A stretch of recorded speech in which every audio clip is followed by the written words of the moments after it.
ஏக இறைவனின் சாந்தியும் சமாதானமும் நம் அனைவரின் மீதும் உண்டாவதாக. எல்லா புகழும் இறைவன் ஒருவனுக்கே. தொடர்ந்து நம்ம நிலவரங்களை பார்த்துட்டு இருக்கோம். இன்றைக்கி வந்திருக்கக்கூடிய சில முக்கியமான தகவலை ஒரு தொகுப்பாக பார்க்கலாம். அதுலேயும் இன்றைக்கி ஈரான் தரப்புலேருந்தே தெரிவிச்சிருக்காங்க. எங்களுடைய உளவுத்துறை தகவல் மூலமாக தான் நாங்கள் இஸ்ரேலை அடித்தது சாத்தியமாச்சு. அந்த 12 நாள் போர்லேயும் நாங்கள் செஞ்ச தாக்குதலில் 47 தாக்குதல் பார்த்திங்கன்னா வெற்றிகரமாக அமைஞ்சிச்சு. எப்படி அந்த 47 இலக்குகளை நாங்கள் அடைந்தோம் அப்படின்னா முழுக்க அதற்கு காரணமே எங்களுடைய உளவுத்துறை தான்.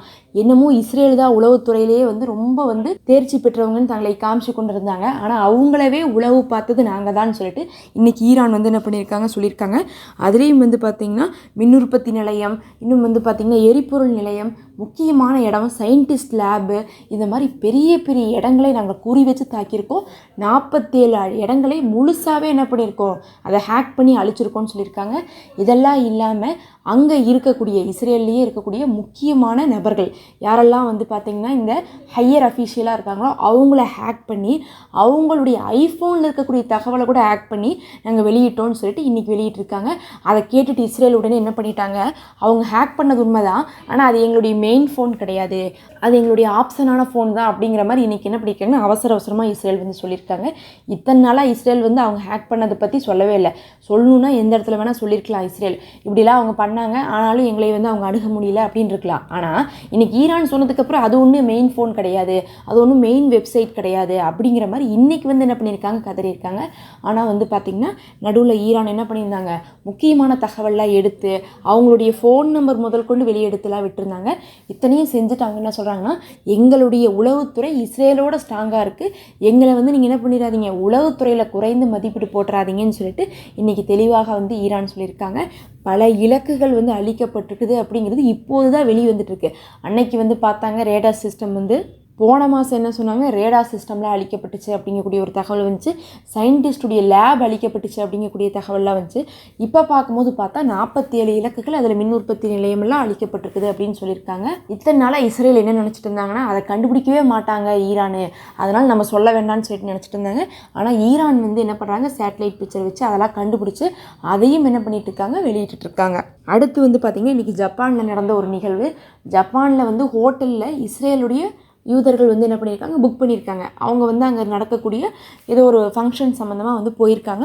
ஒட்டுக்கா போய் யூதர்கள் புக் பண்ணியிருக்காங்க. அதுக்கு ஒரு குறிப்பிட்ட ஹோட்டல் என்ன பண்ணியிருக்காங்க, நாங்கள் உங்களுடைய புக்கிங் ஆர்டரை எடுத்துக்க மாட்டோம், ஏன்னா நீங்கள் பாலஸ்தீன மக்களை இனப்படுகொலை செய்து நாட்டிலேருந்து வந்திருக்கீங்கன்னு சொல்லிட்டு விரட்டியிருக்காங்க. உடனே இது இன்றைக்கி பெரிய சர்ச்சையாக இருக்குது.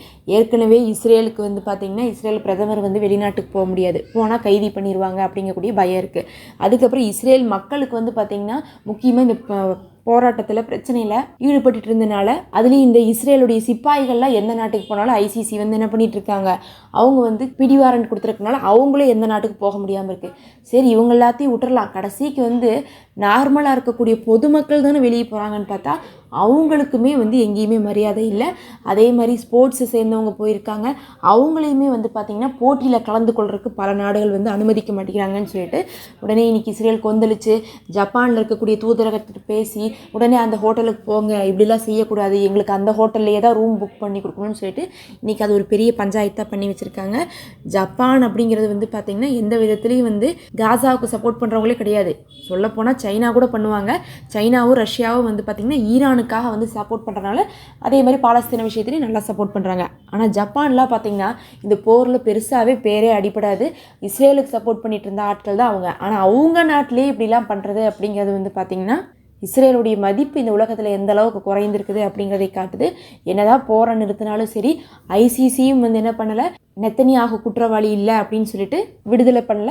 இன்னொரு பக்கம் பார்த்தா மக்களும் என்னதான் போர் நின்றுட்டாலும் சரி, காசா விஷயத்தில் நீங்கள் செஞ்சதை நாங்கள் மறக்க மாட்டோம் அப்படிங்கிறதுக்கான ஒரு ரிவெஞ்சாக தான் இதை பார்க்க முடியுது. உலகத்தில் இப்போ எங்கேயுமே யூதர்கள் போய் நிம்மதியாக இருக்க முடியல. அவங்களுடைய அடையாளம் இஸ்ரேல் யூதர்கள் அப்படின்னு சொல்லிட்டாவே நீங்கள் ஒரு இனப்படுகொலையாளர்கள்னு சொல்லிட்டு சொல்கிற அளவுக்கான ஒரு அவல நிலையை நெத்தனியாக உருவாக்கி வச்சுருக்காரு. இதில் வேறு அமெரிக்கா அதுக்கு உறுதுணையாக இருந்துட்டு இருந்தாங்க. இது இன்றைக்கி ஒரு பெரும் பிரச்சனையாக மாறியிருக்கு. இதெல்லாம் தான் இப்போ முக்கியமான தகவல். நம்ம அடுத்த ஒரு காணொலியில் பார்க்கலாம்.